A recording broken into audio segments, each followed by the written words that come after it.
ఇప్పుడు అక్కడ NCP party Jamaat ఈ ఇస్లాం రెండు కలిసి ఇప్పుడు తారిక్ రెహమాన్ బంగ్లాదేశ్ నేషనలిస్ట్ పార్టీని ఓడగొడతాయా? ఎన్నికలు ఎటువంటి సిచ్యువేషన్ ఉంటుందో చూడాలి. 50 రోజుల ముందుగా బంగ్లాదేశ్ నేలపై అడుగుపెట్టిన తారిక్ రెహమాన్ అడుగు పెట్టగానే ముందుగా తన షూస్ విప్పి ఆ మట్టిని తాకి ఆ మట్టి నుదుటిన పెట్టుకున్నాడంట. డెఫినెట్గా ఇది ఒక పొలిటికల్ స్టంట్ అనుకోవాలి, పొలిటికల్గా చేసేటువంటి యాక్షన్ అనుకోవాలి.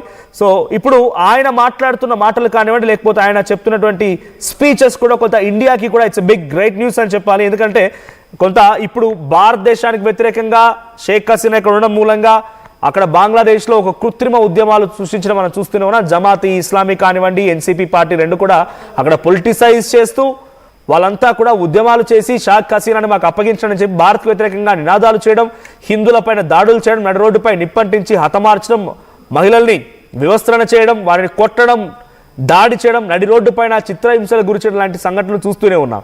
అయితే ఇప్పుడు మరి ప్రజలు అటువంటి హింసాకాండ వైపుగా ఉంటారా, తారిక్ రెహమాన్ వైపుగా ఉంటారా అంటే దాదాపుగా తారిక్ రెహమాన్ యొక్క ఎంట్రీ చూస్తేనే బంగ్లాదేశ్ సంఘం మొత్తం కూడా అట్టుడికిపోయింది. 1 కోటికి పైగా జనాభా.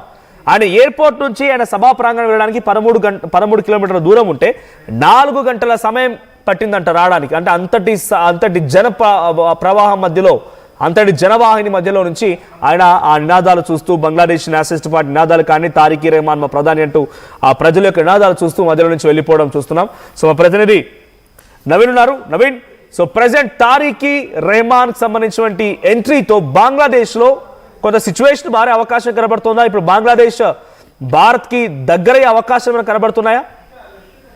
ఖచ్చితంగా. అంటే బిఎన్పీ తాత్కాలిక అధ్యక్షుడు తారిక్ రెహమాన్ నిన్న బంగ్లాదేశ్ కూడా చేరుకోవడం జరిగింది. అతను ఆ వెల్కమింగ్ అనేది చాలా గ్రాండ్ గా కూడా చేపట్టినటువంటి పరిస్థితి నెలకొంది. ఎందుకంటే అక్కడ ఉన్నటువంటి యూరోస్ ప్రభుత్వాన్ని ఇప్పటికే అనేక ఆరోపణలు కూడా వచ్చినటువంటి పరిస్థితి నెలకొన్నాయి. ఎందుకంటే గత నెల జరిగినటువంటి ఆందోళన కావచ్చు, రీసెంట్ గా జరిగినటువంటి దాడులకు సంబంధించినటువంటి అంశాలపైన యూనిస్ ప్రభుత్వంపై ప్రజలు తీవ్ర స్థాయిలో అసంతృప్తి కూడా వ్యక్తం చేసినటువంటి పరిస్థితి నెలకొంది. అయితే బిఎన్పీ అధ్యక్షుడు తారిక్ రెహమాన్ వచ్చినటువంటి నేపథ్యంలో మాత్రం పెద్ద ఎత్తున వారికి అందరూ కూడా స్వాగతం కూడా పలకడం జరిగింది. దాంతో పాటు నిన్న అతను మాట్లాడినటువంటి సందర్భాల్లో ఇటు హిందూ ముస్లింస్ తో పాటు క్రిస్టియన్స్ అంతా కూడా ఏకంగా ఉంటారు, అందరూ కూడా ఒకటే అనే విధంగా కూడా కొన్ని కామెంట్స్ కూడా చేసినటువంటి పరిస్థితి నెలకొంది. కాబట్టి ఇప్పుడు ఈ తారిక్ రెహమాన్ చేసినటువంటి కామెంట్స్ లో మాత్రం కొంత భారత్ బంగ్లాదేశ్ రెండు కలిసి ముందుకు కూడా వెళ్ళేటువంటి అవకాశం ఉన్నట్టు కూడా మనకి స్పష్టంగా కనిపిస్తుంది. ఎందుకంటే భారత్ కు మద్దతు తెలుపుతూ కొన్ని వ్యాఖ్యలు కూడా చేసినట్టు కూడా మనకి స్పష్టంగా అర్థమవుతుంది. ఎందుకంటే యూనిస్ ప్రభుత్వం మాత్రం గత కొన్ని రోజుల నుంచి కూడా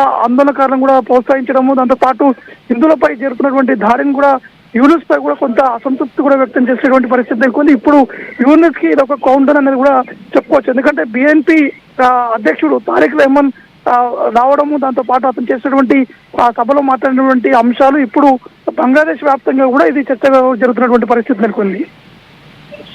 తారిక్ రెహమాన్ గతంలో మనం ఆయన హిస్టరీ గురించి చూసినప్పటికీ 2008 ఆయన ఎప్పుడైతే అక్కడి నుంచి వెళ్ళిపోయారో లండన్లో 17 ఏళ్ల పాటుగా ఉన్నారో, అంతకంటే మునుపు ఇక్కడ ఉన్నప్పుడు బంగ్లాదేశ్లో ఉన్నటువంటి ఆయన పదే భారత్కు వ్యతిరేకంగా మాట్లాడుతుండేవాడు, భారత్కు వ్యతిరేకంగా నినాదాలు చేస్తూ ఉండేవాడు. లేకుంటే భారత్ పైన అంటే ఒక రకంగా పట్టు సాధించాలి, బంగ్లాదేశే బెటర్, ఇండియాకి వ్యతిరేకంగా ఆయన పావులు కదుపుతూ ఉండేవాడు అనేటువంటి ఒక చర్చ ఉంది.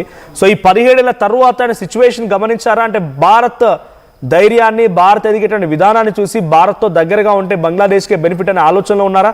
సో గతంలో షేక్ హసీనా బంగ్లాదేశ్ ప్రధానిగా ఉన్న సమయంలో మనకు ఎటువంటి సత్సంబంధాలు అయితే కొనసాగాయో, ఇప్పుడు తారిక్ రెహమాన్ వచ్చినప్పుడు ఎటువంటి సత్సంబంధాలు కొనసాగించే అవకాశం ఉందా?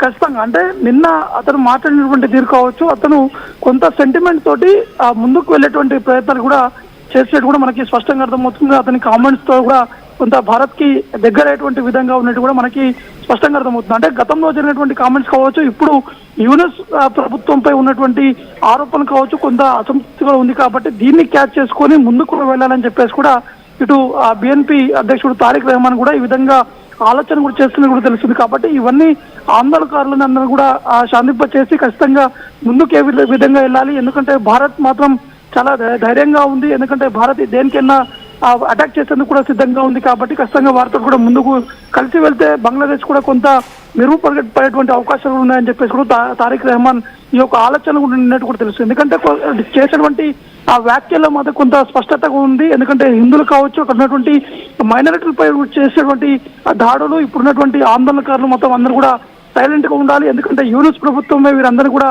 ప్రోత్సహిస్తూ ఆందోళన చేపడుతుంది కాబట్టి ఖచ్చితంగా వారిపై చర్యలకు కూడా ముందుకు వెళ్తామని చెప్పేసి కూడా బిఎన్పి తాత్కాలిక అధ్యక్షుడు తారిక్ రెహమాన్ కూడా ఈ విధంగా కామెంట్స్ కూడా చేయడం జరిగింది. జమాత్ ఈ ఇస్లాం అనేటువంటి పార్టీ పాకిస్తానీ ఉగ్రవాది ఆలోచనతో కలిగి ఉంటుంది అని చెప్పేటువంటి మాట అందరికి తెలిసిందే. అయితే జమాత్ ఈ ఇస్లాం అనేటువంటి పార్టీతో గతంలో 2001లో తన తల్లి జియా ఖలీదా ప్రధానిగా ఉన్నప్పుడు కలిశాడు. ఆయనతో ఆ పార్టీతో వాళ్ళు కోయిలేషన్లో ఉండి ప్రభుత్వం నడిపించారు. ఇప్పుడు కూడా అదే జరగబోతున్నటువంటి చర్చ జరుగుతున్న తరుణంలో దాన్ని కొట్టిపారేశారు ఆయన. అదొక ఉగ్రవాద పార్టీ, వాళ్ళు రాడికల్స్గా ఉన్నారు, రాడికల్ స్టూడెంట్స్తో కలిశారు కాబట్టి నేను వారితో కలవను అనేటువంటి మాట మాట్లాడుతున్నారు. సో అక్కడ పొలిటికల్ సినారీ ఏం జరిగే అవకాశం, ఇప్పుడు ఉద్యమకారులంతా కూడా మళ్ళీ తారిక్కి వ్యతిరేకంగా మారే అవకాశం ఉందా?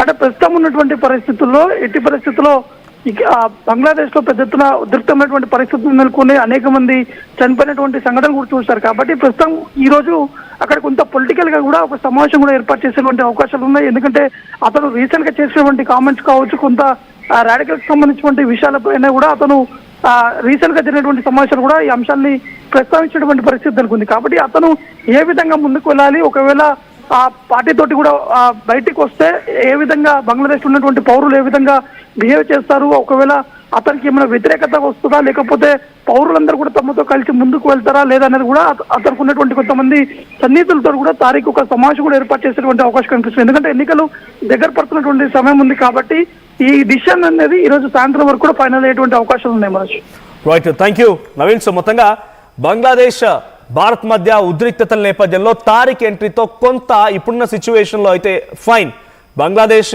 మనతో విభేదాలకు వెళ్ళదిక ఆ ఎన్నికల తర్వాత కొంత తారిక్ రూపంలో అక్కడ దేశాన్ని శాంతి భద్రతలు నెలకొల్పడంతో పాటుగా ఇటు ఇతర దేశాలతో కూడా రాయబార సత్సంబంధాలు కొనసాగించే అవకాశం ఉంది, ట్రేడ్ ఒప్పందాలు ఉంటాయి, బాగానే ఉంటున్నటువంటి భావన ప్రస్తుతానికి ఆయన ప్రసంగాల ద్వారా కనబడుతోంది. కానీ ఇప్పుడు ఎన్నికల స్టంట్గా మాట్లాడుతున్నారా లేదంటే ఫర్దర్ కంటిన్యూ చేస్తారా చూడాలి.